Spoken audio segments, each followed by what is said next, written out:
write in nature. People look at the pictures of wild birds and say, oh, you make writing look as if it's really easy and relaxed. You can just go for little walks and you end up with bestsellers. But the absolute point of this talk is to try and persuade you that we often make much more effort in the writing process than we need to, which I feel is definitely true. So that's what we're going to talk about. We're going to talk about it in the context of the idea of the natural storyteller. Okay? So, first thing, most important thing of the whole hour is to say that we're fundamentally natural storytellers. Okay? We tell stories all the time as human beings. Yeah? Pretty much any moment that we're not involved in an immediate task, we're telling a story. I mean, literally any other moment. So unless you're doing something like this in a focused way, you'll be telling a story in some way, probably. Okay? So the story might be the more obvious things like dreaming at night. It might be telling your friend on the phone a story of what happened to you during the day.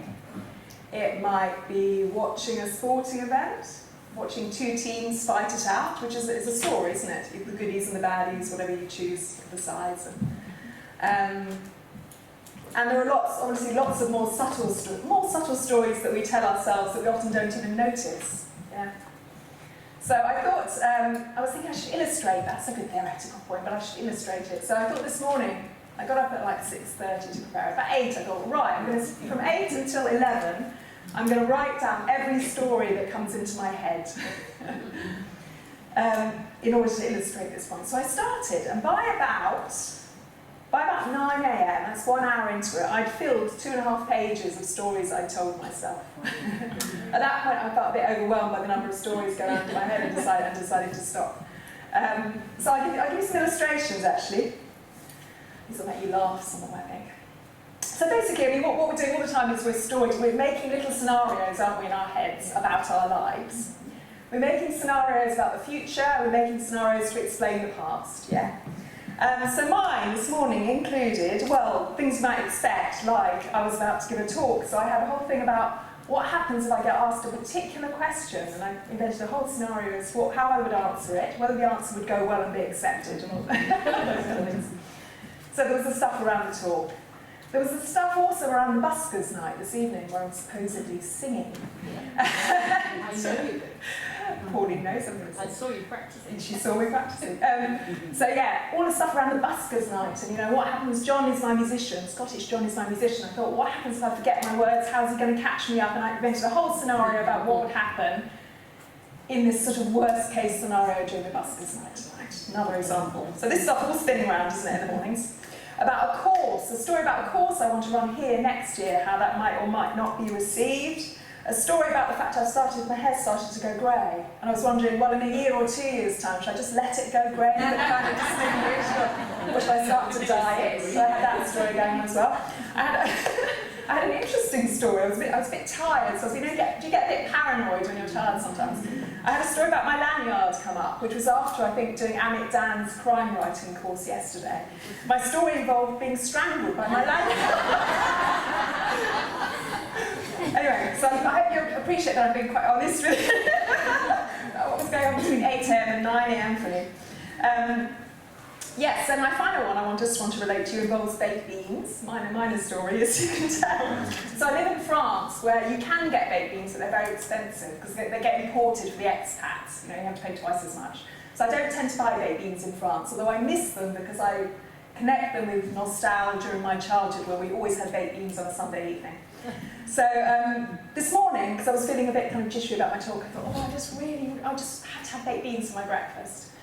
And I invented this whole scenario where I came downstairs and I got in the queue and I saw the baked beans in front of me at breakfast, and I just about got there, and the person in front predictably took the last scoop of baked beans, and I was utterly gutted. I didn't have my kind of, you know, we talk about like props as writers, don't we? My fix, my prop, my thing that would get me through my talk. That's just a selection of what happened between 8 and 9 a.m. this morning. So, point being, we tell stories all the time, even though we half the time aren't aware of it. And probably the most fundamental reason that we tell stories is to prepare ourselves, to problem solve, to prepare ourselves for certain events, to rehearse certain scenarios and work out what we will do if we have to get ourselves out of difficult situations. There's a very good book called The Storytelling Animal by Jonathan Gottschall. Really interesting book about this subject. And one of the statistics that he quotes is that when they looked into it, they found that 80% of dreams and 80% of stories we tell ourselves are about problems to be solved in some way. Yeah. So they're rehearsals for life, aren't they? Yeah. Another quite a phrase I like very much is by a man called Keith Oakley, who calls them flight simulators for human life. Yeah. We're practicing all the time through stories about how to deal with life situations. And I think also there's, I'm a psychotherapist and I work a lot with a system called somatic experiencing, which was created by an amazing psychotherapist called Peter Levine. And his work is all about the fact that in situations of stimulus around us, our nervous systems gear up to respond to threat. And it's very, very important that having geared up, that they can relax again. So the situation of being a human being is one of being aroused in positive and negative ways by things around us, and a whole thing goes into action, doesn't it? So adrenaline shoots through our system, and the muscles in our arms and legs get ready in case we have to flee, in case we have to fight. Our senses become more attuned to work out if there's threat, so our ears get sharper, and our eyesight gets better, yeah? We may not be aware of it, but our eyes flick around because we're trying to ascertain if there's a threat around us. So there's a whole load of stuff that happens all the time in a natural process right through the day. Yeah. And what's very important is that each time we're kind of hyper-aroused in that way that our system can relax again, and our parasympathetic nervous system can bring us down again. So the pattern of our lives should be like arousal and stimulus and then relaxation. It's like this. And certainly storytelling, it seems to me, is one way that we bring our systems down to relaxation again. Yeah, having been aroused in certain ways. So if we have a situation that's difficult, we tend to create a story in our minds that in some way explains it, makes meaning out of it, connects things for us. We tell stories all the time. We have more trouble not telling stories as human beings than we do telling stories. It's that way around. So, it's so important, isn't it, as writers who we do this for a job, we tell stories for a job, and we so often think that it's not a valid thing to do with our lives, don't we? We're so often told by other people, oh, you're just sitting around imagining stuff, you're being lazy or you're not doing a proper job. And yet it's so, so fundamental, not only to our thriving as human beings, but also to our survival. That's a really important point. So I work still sometimes, as much as at writing, as a psychotherapist. And also I've seen a lot how people in situations of trauma or abuse use storytelling to literally survive. Yeah. So depressing example, but I once worked for a long time with a survivor of sexual abuse, and her way of dealing with it in situations of confinement and terror was that she created whole scenarios where she imagined she was a bird flying out of the house, flying into a tree, flying up into the sky, where she was free and safe. And her primary way of dealing with what was going on, moment to moment, was by storytelling. And you see this again and again and again in various different ways with people who've been through very difficult situations, as well as those of us who just are living normal, everyday, hopefully not too traumatic lives. So what's interesting, I think, about all these stories we tell all the time naturally is that actually we tell them really well. So this is the important point as writers. The important point as writers is that if you've been in a bar or in the dining room or just sitting in the lounge listening to people tell you stories, because that's what we do a lot here, isn't it, in our own time, is we hear about people's lives, and we listen to stories about people's writing, about their lives, about everything that's going on for them. And if we listen to those stories, what we notice is that the stories work really well, yeah? So if I'm, like in my screenwriting course this week, I've been saying certain things to people that are pretty kind of, standard writing technique, really. So some of the things I've been saying have been, for example, there are 5 key elements that make a story work well. Situation, character, objective, opponent, disaster. Yeah, I've been saying that. I've also been saying, really good to look at stories in terms of a 3-act structure and a narrative arc. Okay.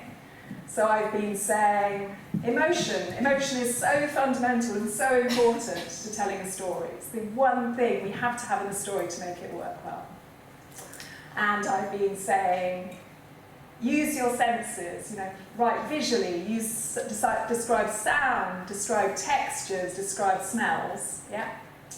And I've been saying, be consistent with your point of view. Ideally choose one point of view and tell your story through the eyes of one character, and a load of other stuff. Okay, so the point of telling you that now is not to read, is not to read you my other course. You can come to my other course, we're just still going on if you want to. But the point is that if you look at oral storytelling and the stories we tell in bars, on the phone to our mates, in our dreams, they all work perfectly in terms of those things, yeah?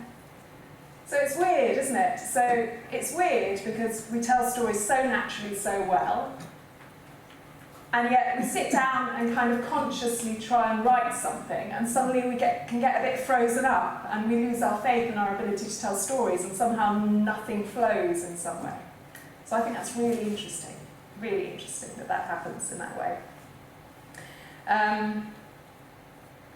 So the point of this talk really, and the point of my thought process around this subject, which I do quite a lot of work on, is just, why is that? Why is it when we can have so much ease in storytelling in the rest of our lives, why is it when we try and consciously be someone who tells stories that we can get a bit stuck? What happens, what shifts in that situation for us?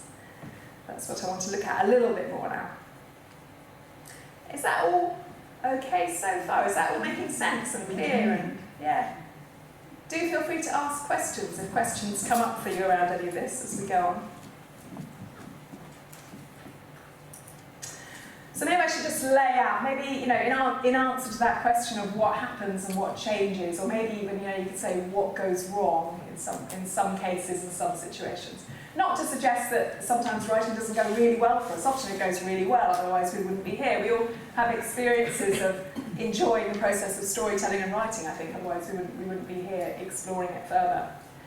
But if I had to answer in a very few words as to what I think goes kind of wrong in certain periods in life to all of us as writers, I would say it's probably two things. One is that we don't trust ourselves. We don't trust our ability to tell stories. And the second one probably is that we're not relaxed enough, yeah? And those obviously go together because lack of trust in ourselves brings tension into our bodies and minds, doesn't it? So they're obviously inextricably related. So lack of trust and ability to relax. And so here you see we start to get into this idea that maybe a lack of effort is as important as effort in writing, yeah?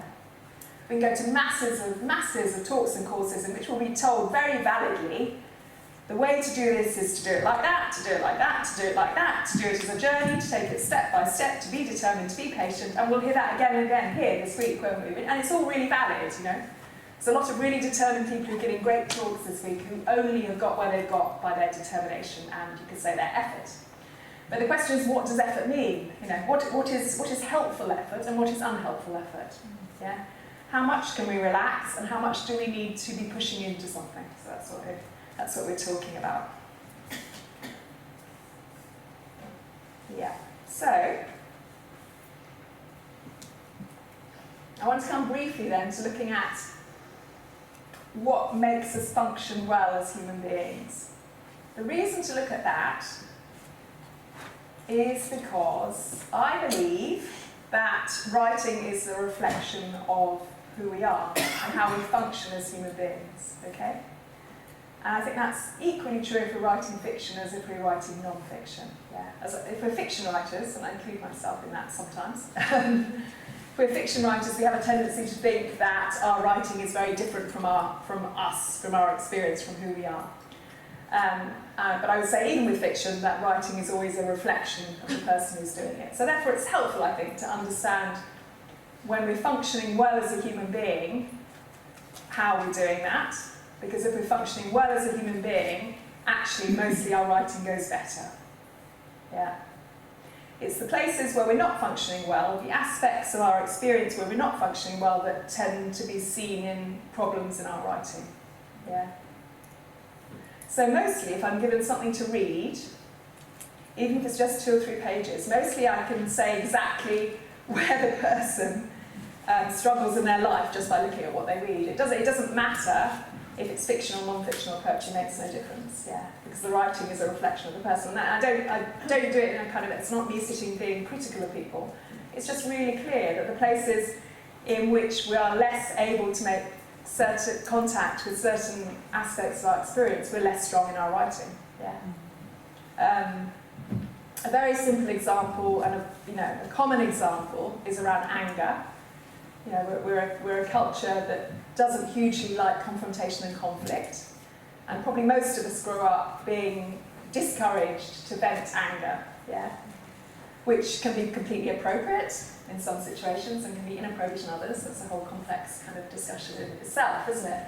But the point being, if we don't know how to contain and embody and feel and manage anger in our own bodies and minds, because we're never brought up to understand how to do that, then we also don't know how to feel it and make contact with it enough to put it on the page. Yeah? They're innately connected.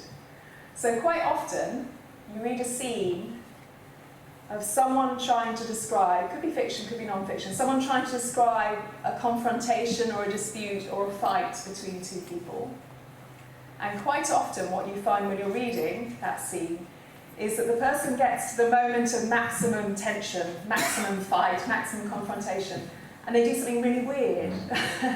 Like, instead of fully and deeply and heartfeltly describing the emotional situation that's going on, instead they do something like they skim over it, or, you know, for screenplay writers, they cut away to another scene, or they suddenly move to describing something else when they feel they should be staying with the confrontation.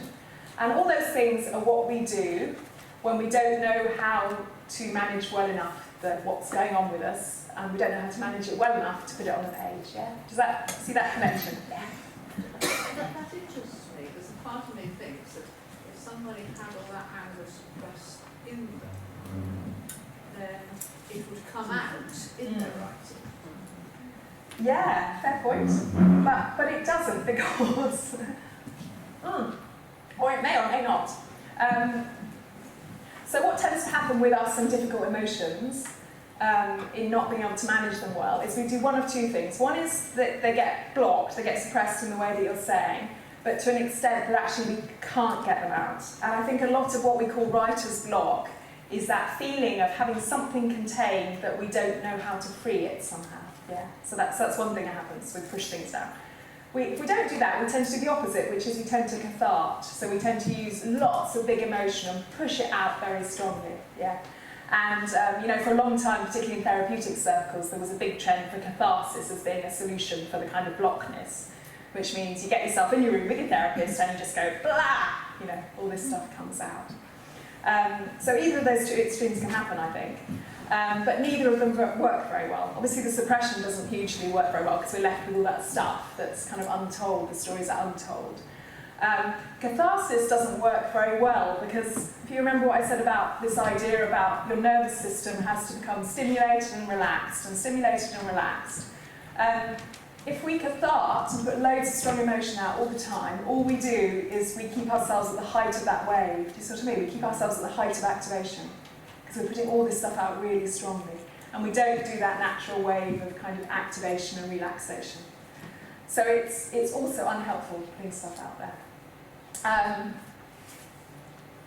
The only way to write emotion well, the only way to feel emotion well as a human being is to understand that we have to know how to relax into feeling, really. If we relax into feeling, then largely we follow the wave through quite nicely. We get activated and stimulated by what's going on around us, and when situations are safe and relaxed and calm, we come down again, up and down, up and down. Does that answer? There's a bit of other stuff too. Does that answer what you were asking? Sort of. Not quite. And do you want to say anything? Do you want to say anything else about that? Because I mean, I still think that if there was anger stored as a writer, you could let that out, and you can still be doing that. You're not going to stay up there. You can let it out. Yeah, I think it depends on what you mean by anger stored. Actually, probably. Because there are many different ways of storing emotions, aren't there? There are many, many different ways. There are emotions, when we deal with emotions well, you could say they're stored and then they come out, and that works perfectly well. Yeah. So there's a way in which things are just stored and they're ready. At a certain point, you have a feeling, you want to write an angry scene between two characters, you want to write an angry scene from your childhood or whatever it is, and it comes out perfectly well, so maybe that's what you're saying. But there are levels of storage. There is storage that still enables you to access it, and there is storage that means you've really disconnected with the emotion and with the experience. For example, lots of physical illnesses seem to come from the fact that we've stored things so deep and so far away that we've cut them off effectively. So we cut off emotions that feel too difficult, and often they're associated with parts of the body, which means we can actually have numbness in parts of our body because we've had to cut off parts of our body because we had to cut off emotions. This gets very psychotherapeutic, but do you see what I'm getting at? Anyway, so it depends a lot what you mean by the idea of storage, I think it's probably So do writers need psychotherapy then? No! I don't think they do. I think writers just need to write. We just all need creativity. I don't think anyone needs I'm just losing myself loads of work. But I don't think anyone needs psychotherapy actually. Nobody. Maybe not, that's not true. Not nobody, but I think psychotherapy is brilliant in many ways. You know, it can help you gain awareness and perspective and all sorts of things on your life. It can give you someone to witness things, someone to hear what you're saying. All of that stuff is really important. So it's it's a bit tongue-in-cheek when I say about no one needing it or no one wanting it or it not being useful, because it is. But the problem with psychotherapy, like the problem with lots of things I think we do in our culture now, is we we pathologise ourselves all the time. Yeah. So we end up with a situation where we always think something is wrong with us. Yeah? There's always something to be solved. We're always giving ourselves labels, aren't we? And increasingly I think about this is wrong with me, this is wrong with me, this is wrong with me, and these things need to be solved. Sometimes they do in practical ways in terms of, you know, if you're somebody who's not functioning and not happy in very fundamental ways in your life, of course things need looking at. But I think what's more helpful than psychotherapy for writers is just to find your way through to feeling creative, really. And understanding yourself, I presume. Yeah, and understanding yourself, yeah. Of which writing is as valuable and as much a form of therapy, you can say, as psychotherapy in any way. So. Okay, yeah, all good? Right. Where are we? Yeah, so an animal, any animal, we talk about mammals because we easily forget we're a mammal, don't we? You know, very interesting. We think we know we're animals, but if, you know, it's very interesting. We still really think of ourselves as animals. It would open up too big a, be awful. If we remembered we're animals, we'd have to deal with the fact that we're wiping out all the other mammal species and all sorts of stuff, including ourselves. Let's not go there. Anyway, if you think of how mammals function well, including human beings, they use all parts of themselves, okay? So they use their body a lot, don't they? They take in impressions, this includes us. We take in impressions through our senses.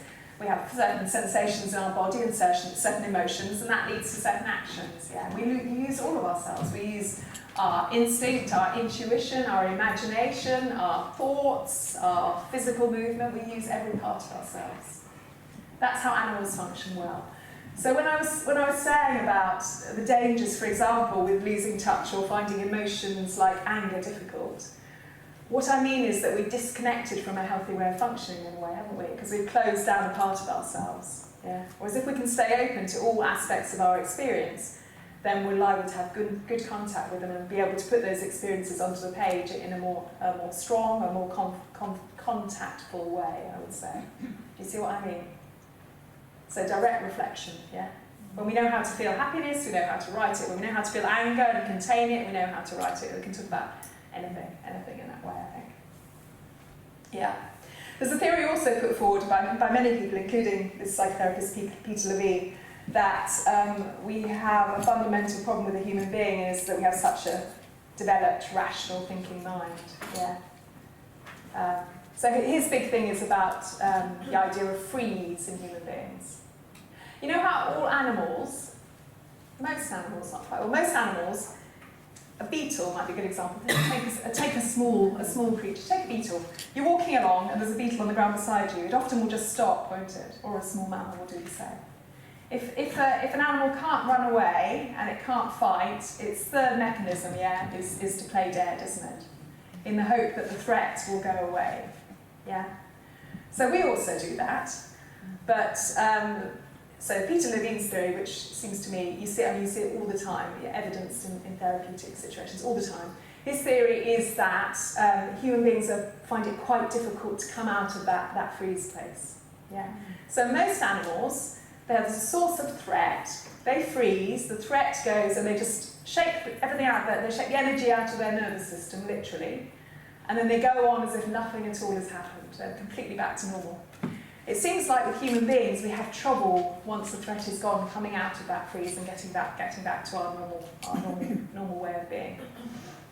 And this, I think, this has, like for every aspect of life, this has huge ramifications for us as writers, really. Yeah. So if you had to say writer's block as one thing, I would probably say that's what it is, really. It's a frozenness in some way. It's a frozenness in body and mind that we can't quite get ourselves out of sometimes. Anyone who sat for 3 months looking to blank page, trying to work out, trying to start, or written 2/3 of the story and then stopped and not been able to finish and tried to work out why. That's what we're talking about. We're talking about that feeling of freeze, of block, of stuckness in the body. Is the same as every other animal experiences, in my opinion. It's just most of them, as far as we know, don't yet write things down. But we don't know, do we? But we don't think. So, yeah. So I wanted just to come on. What's the time? Yeah. Okay. So I wanted to come on to thinking about specifically those messages as human mammals and as human mammals who write. The messages that we take in our lives and that go round and round in our heads and that contribute, therefore, to keeping us frozen. Yeah. The reason we don't come out of freeze well, usually, is because a whole set of thoughts come in and keep us in a frozen place. Yeah.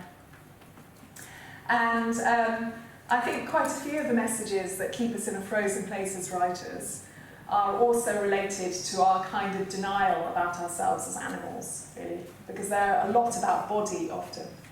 Yeah, if you think about it. If you think about the ones that always come up automatically for me, are often around kind of our physicality, really. The first one I always think of is, were you ever told at school, don't look out of the window, or don't daydream? That for me is most fundamental of all, really. Terrible, terrible thing. Terrible thing, yeah. I remember sitting in the classroom by the window, this beautiful scene outside with the trees and the birds, and this really boring lesson. And just being told, Bridget, don't daydream, stop looking out the window, concentrate. That's what we're told, isn't it? Yeah. So immediately in that, there's immediately a message that to go somewhere else with our mind is unacceptable, is wrong, it's not good. Yeah.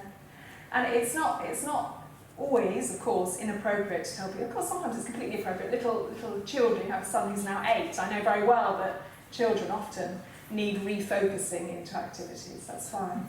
But it's like as a culture, we give a message that daydreaming and imagination are not valuable all the time. Okay.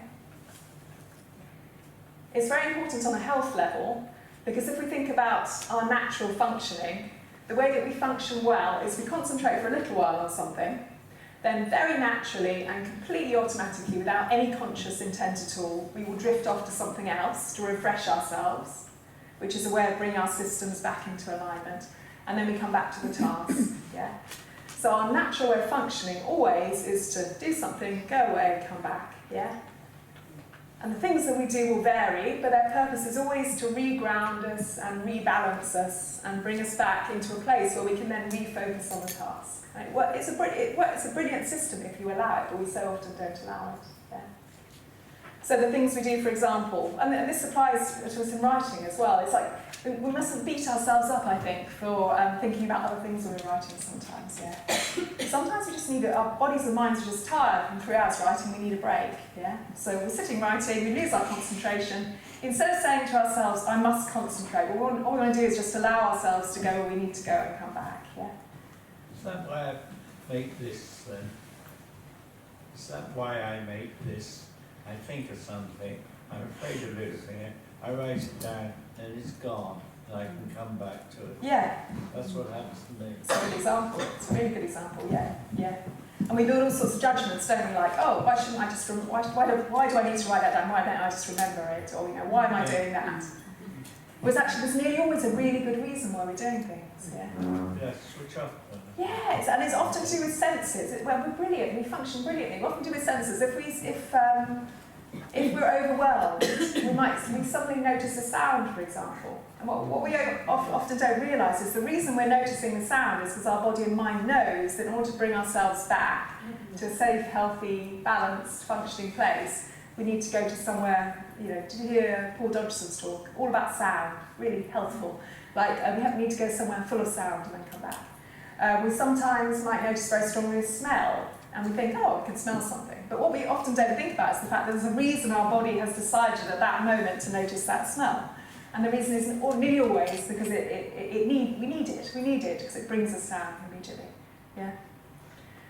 So, important point from this about effort as a writer is effort does not mean you make yourself keep concentrating when you need a break. Yeah? Doesn't mean that you beat yourself up and think you always should be working harder.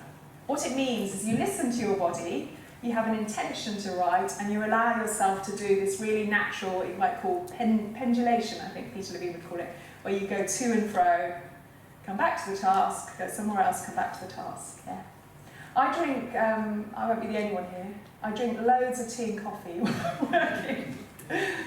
But it's never, you might know this already, but it's never really about the tea and coffee. It's about, I think, it's about bringing taste and smell and warmth into my body. Yeah, so it's a way of calming and rebalancing myself. Yeah. Could it also be about movement? Because I set an that's alarm true. every hour, and I make myself stop, get up, move around, take a break, Yeah. make a cup of tea, Yeah. and then I come back. I think that's a really good point. Movement is about movement as well. That's yeah. I mean, because we're like our whole systems are geared for movement, aren't we? It's like we feel something we need to move, and emotionally, the reason for emotion you might say is, some people would argue against it, but the reason for emotion you might say is to act. So as soon as we feel something strongly, we need to move usually. Yeah. I was just going to say that at school I was told not to doodle. I must concentrate, not doodle. Yeah. I came here in one of the early years, Zana did a course where they had discovered that people who doodle concentrate better, who are allowed to doodle. So when I'm writing now, I have a piece of paper at the side of me and some coloured pencils, and I doodle when I'm That's thinking fantastic. I have to do some different move. That's a brilliant example, isn't it? Yeah. Why would anyone ever tell you not to? Well, because we were spoiling our rough notebooks. They were rough notebooks. If you start to think about it, it's ridiculous, isn't it? It's ridiculous. Yeah. Anyway, that's great. So doodling away. Thank you, Pauline. That's a really nice example. Okay, some other messages we might give ourselves. Common ones, you'll notice, all related to being an animal as well. Quite interesting. Don't do things impulsively. Don't use your instincts, because they're dangerous and they might destroy ourselves. Basically, it's because we're afraid we might destroy ourselves or somebody else. Don't feel sexual feelings. Don't feel anger. Don't feel desire. Don't feel hunger. They're all physical, aren't they? Very interesting. These things that we're scared of about ourselves. So again, as a writer, we have to learn to feel and experience things like desire, like anger, like hunger, all those kind of intense physical experiences in order to be able to write about them. And it's not about pushing any of those away, it's about being able to feel things and then knowing how to, not control impulses, but manage them well enough to know how to make choices about how to act. Yeah. But, sorry, digression slightly, I'm just talking about the messages really. So don't use your instinct, don't use your imagination. Don't be too emotional. Don't be too emotional is a big one, I think. Stiff up a bit. Stiff up a bit, yeah. Don't be too emotional. So, quite often, if I read something, I get this little email from the writer saying, we do it. Fair enough, I do it as well when I send my writing to other places. You put these disclaimers, don't you? Like, I'm sending you this, but it's really not finished, and I hope you know I'm still working on this. Because we try and cover our backs, don't we, so that we don't feel too kind of exposed or judged. But something people often say to me when they send writings, they say, I think it's a bit too emotional, there's too much emotion in it. You cannot be too emotional as a writer. There is no such thing. There's no such thing as being too emotional. Yeah. What there is there are ways we can do emotion not very well. There are ways of using emotion badly in writing. That's not the same thing. Yeah. what happens often is we feel that we shouldn't be too emotional as writers, so we start to pull back on emotion when we're writing, and then we're left with something on the page that really is quite dry and not very impactful, because we've been trying to hold back on emotions in some way. And that's because we're given a cultural message, don't be too emotional, largely. Yeah. Excuse me, do you think Yeah. there's a shift toward us being more open with our emotions? Yeah, that's a good question, because I think that comes back to what we were saying earlier. I think that there is a shift, but the problem is the shift is to the other extreme, I think. So we're now stuck in two extremes, that's my feeling anyway. So we're still stuck in don't be too emotional, but we're also doing be really emotional, say everything about your life, which is kind of equally unhelpful, because they're both a jumping over of the process, really, if you know what I mean. Neither of them mean that we're learning how to channel and allow emotion out in a way that is contained but liberated. We want a middle ground, really. I think we haven't really found. Yeah. Which I think is that, you know, things like I use Facebook a lot for work, but I mean things like Facebook I think are brilliant for communication in so many ways. But a real danger, as we all know about social media, is that people are now just putting like blah everything out there sometimes and then regretting it. And the reason we're doing that is because we're trying to know how to work with emotion, and we've never been trained how to work with it. So we do that other extreme, which is also not perfect. So yes and no. Yeah. Okay. Don't daydream. Emotion, instinct. Yeah. So this is an interesting one around effort. So I think we have a sort of idea about as writers. An idea as writers, we should be sort of tortured. I mean, tortured in the sense of a writer is someone who sits in their room and is like tortured by their imagination. Squeezing your hair. Yeah, and that we should be self-destructive. You know, tortured and self-destructive in the way that some of the very famous and kind of very quoted writers were. You know, and they died of 48 or whatever of their alcohol or drug overdose, having written, of course, these hugely amazing classic books.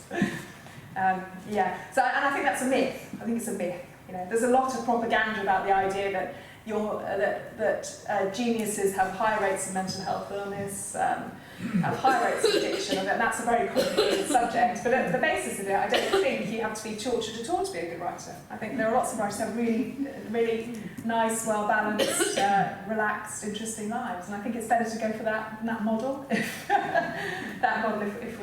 we understand that that's the case. And of course, what kind of underlies all of these messages, I think, in society is this idea that we need to be productive. Yeah, we have to be productive. We have this association between the idea of being productive and achieving. Yeah, so nearly all of us are trained to believe that the more we do, the more effort we make, the more productive we are, and the more we achieve, and therefore the happier we are. And there is no correlation, very little correlation between those, and yet we treat them as almost automatic steps. Yeah? Yeah. Unfortunately, probably one of the main reasons we treat them as automatic steps I'm sure it started before the Industrial Revolution, but at the point at which people went to work in factories and went to work for big landowners, you needed to encourage people to be more productive because they were working for you and you wanted more out of them. Yeah? I think Calvinism had a lot to do with it. Yeah, Probably 2 or 3 right, years yeah, ago. that's true as well, yeah. Calvinism as well, yeah, there's that track, the religious church track as well, yeah, fair point too. And there are several other things that came in as well, I think. But if you start to think about it, well actually, if I have an assumption that if I work harder I do better, and yet that assumption is being put into me because my society wants me to produce more for the people with money or the people in authority, you know, you start to question that, don't you, a bit, actually? So I think it's quite good to unlink some of those things, okay? Unlink some of those things. Just because we're working harder does not mean we write a better book, yeah? Really doesn't. The way to write a better book or a better screenplay or a better poem is to take notice, to be in contact with the experiences you're writing about and with emotion, and to allow the process, to keep a very clear intention for what you're trying to write and what you're trying to achieve. But having an intention is not the same as making effort. Yeah. The intention is really important. Make a very clear intention, and then you watch as your body and mind will move you towards that intention without actually a huge amount of effort. Yeah. It does require, obviously, us to sit down, wherever we sit down, and and do the physical act of writing. Yeah. But again, the physical act of writing does not take a huge amount of effort, does it? Yeah. You think of those times when you've written, be that with a pencil or a computer, written and actually you've just been really enjoying it. It actually feels quite easy, doesn't it? It doesn't feel hard. Yeah. Bridget, so what you're saying is we should enjoy the process. Yes. Thank you. That's exactly what I'm saying. That's exactly what I'm saying. I'm also saying that Not be on a deadline, not yeah, feel as though yeah. today I've got to write. Yeah, that's really good. That's a really good and simple and nice way of putting it. Just enjoy the process. And also, yeah. So instead of using the guide, I must make effort, or I must finish this, or I must produce this, we should start, I think, to use the guides of I should enjoy myself, I should watch what I'm curious about and follow that as a lead. And very important as well, I should watch where my energy rises, yeah? And do where my energy rises, yeah? Follow where my energy rises, yeah? So that's also something that, you know, when we're trained to not look out of the window at school, what we're being trained to do is to not follow our curiosity, not follow our enjoyment, not follow the sensation of something, you know, something rising in us, yeah? So all of those things, really important, yeah. Any other thoughts, any other questions? Yeah, 50 years ago, management theory included the statement, don't work harder, work smarter. That seems to apply here. That's nice, I like that, yeah. Yeah, I think that's, did you hear that? Yeah. Don't work harder, work smarter. Very good, yeah. And actually quite hard to do because they're so trained to work harder all the time. Interesting, isn't it? Yeah, thank you, that's good. Yeah. Anything else? Yeah. In a totally different field, the last job that my husband was in, he was a software developer, and they had a playroom. So he was able to come away from his computer, and there were physical games, sort of fine motor games, computer games, anything they wanted, and then they went back and they chose. Yeah, that's very nice. That sounds great. Yeah, I really like that. More places should do that, shouldn't they? Anything else? Yeah. Bridget, is there any role for habit and routine in any of what you're talking about? Good question, and yes. Because I think habit and routine enable relaxation. So yeah. I was wondering if there's a real link, isn't there? Because actually, the more we're in a rhythm and a routine and a habit, the more we just put ourselves in the space and we relax in the space. Yeah. You walk into the place, you sit down, and you're in it. Yeah. So that's actually really having those in place is a really good way of learning to write without effort, I think, because it enables you to relax into the space. The same is true, I think, with structuring stories. I'm originally a screenwriter, so I write in quite a structured way, and I know not everybody, it doesn't suit everyone. But a real benefit of structure is that once you have some sort of structure in place for what you're writing, you can then relax into the process much more. So it provides a containment in the way that having a rhythm or a daily routine for writing does. Same thing. Yeah. What would you say is a healthy way of channeling emotions you're writing without exaggerating it or minimalising it? I think it's a real training, a real learning to learn how just to allow emotions exactly as they are. Because we're just not really used to doing it. We're used to making judgments about them all the time, aren't we? Deciding to minimise them or make them bigger. And I think it takes a while, but I think the best thing to do is just try and allow them as much as you can without influencing them, really. Yeah. Another quite helpful thing is if you write something, particularly with something with emotion in it, consider that you're writing it just for yourself, rather than considering automatically that it's going to go out into the public domain. So what I say to writers always is write your first draft just for yourself, and make a choice after the first draft or after even the second draft as to when and how and where, if you're going to share it with anyone at all. Yeah. And that's quite liberating.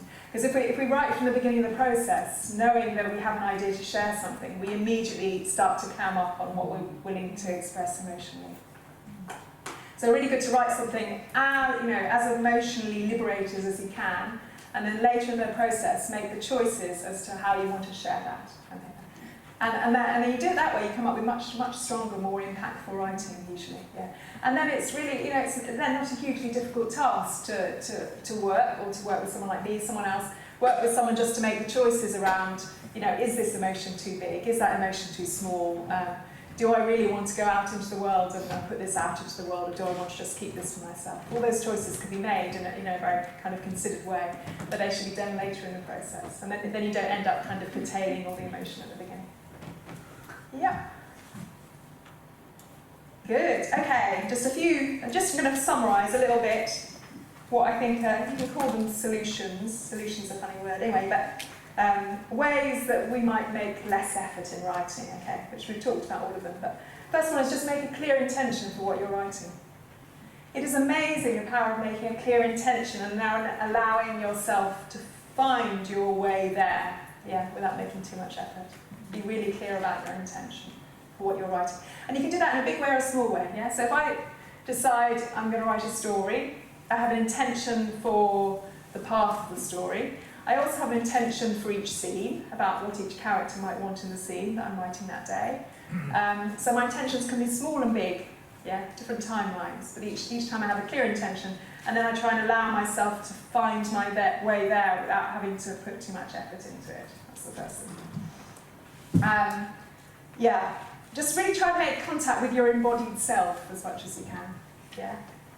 So pay attention to the instincts and the impulses and the emotions and the feelings that move through. And all of that can then go into your characters or your narrator. Yeah?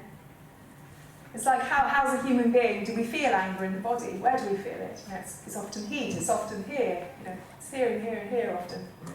How can you describe that in your character? Find a really physical way to describe that. You can only describe it well if you know it yourself. So become embodied. Do embodied things. Take up yoga if you've taken up already. Only certain types of yoga with certain ways, but yeah. Yeah, I think, yeah, what was I going to say? Yeah, so what was said at the back about enjoyment.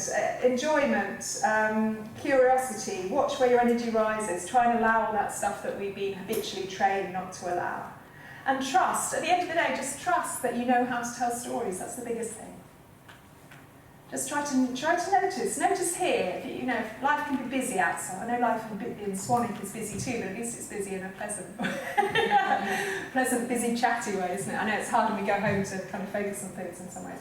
So while you're here, maybe, just notice how many stories you tell yourself all the time. Notice how many stories are around you. Notice how well people tell stories, yeah? Yeah, so it's funny, we're telling stories so well all the time, all week here. And then we go into a talk, and the whole talk is about how can I tell a good story. And I'm like, well, actually, you just did it. You just told me a great story outside the door before you came into the room. And now you're thinking you can't tell stories. So just, yeah, so trust our natural storytelling ability, I think, would be the biggest and main and concluding point of this. Any other questions? Otherwise, we'll finish. That's covered quite a lot of ground. Has that given you food for thought around this? Good. It's like permission to drift off. Yeah. You always think, oh God, I should be doing this. Yeah. I like that. That could be a good tagline, couldn't it? Permission to drift off. Not to doodle. Yeah, not fall into guilt. And to doodle, yeah. Giving you permission to doodle, not fall into guilt, drift off, what else? Yeah. I think it's really nice, like at the beginning when you were talking about all the different stories that you have for the day. I think we're often taught that these are like anxiety thoughts rather than stories. So to think of them as stories is just so much more like, healthy. Yeah, lovely. Yeah, I think that'll be something that I really think about. That's brilliant. That's a really good way of putting it, and that ties in with what you're saying about, or what we're saying about pathologising, isn't it? We can think of trains of thought as things to be got rid of and deal with and anxious, or we can think of them as stories, which makes them positive. So that's great. Yeah, thank you. What was the book you talked about, Jonathan? Thank you, Roman. So there's two books I'd like to recommend. The first is The Storytelling Animal, which is by Jonathan Gottschall. I think it's Gottschal. You're going too fast for me. Yes. And for myself. I think it's Gott, and then Schall, which I think is SCHA, and then one L or double L at the end. Jonathan Gottschall. What was the title of the book? Sorry. The Storytelling Animal. That usually just comes straight up with, if you just put the title in. Yeah, it's quite well known and it's relatively recent. You should find it easily. That's the first one. Really interesting about all the stuff we've been talking about today in storytelling.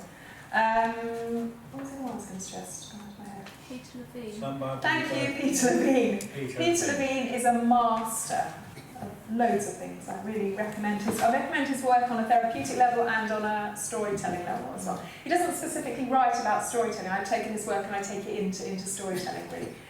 He works mostly with trauma. But he's written some really interesting books. Probably the most accessible is called Waking the Tiger. Waking the Tiger. So it's about an embodied approach to working with trauma. Waking the Tiger is a good starting point. He's also written something called The Unspoken Voice, which is more dense and is more recent if you want more detail. Can I? Peter Levine. Yeah. I'll endorse that. So Bridget some time ago recommended Waking the Tiger to me, and really it made me reflect on things that I should have reflected on a long time ago.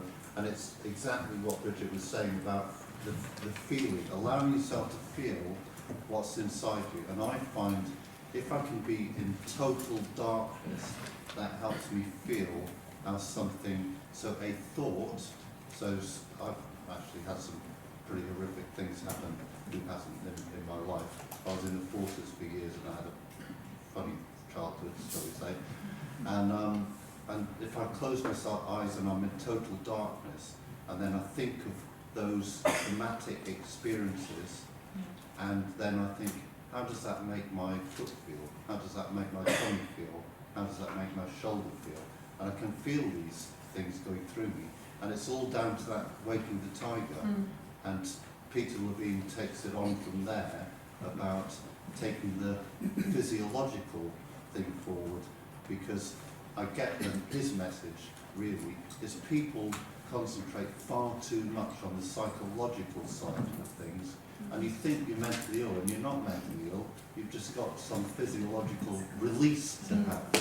Yeah, thank you very much for that, Lance. That's helpful. Before you go, Lance, would you like to do your Lance dance at the end? This is becoming a bit of a tradition, is that before my courses, but we're doing it at the end because he wasn't here, Lance does a little dance.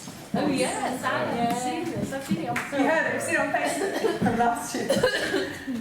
His dances vary, and he's got a blister this week, so Here's one. This will take some people back.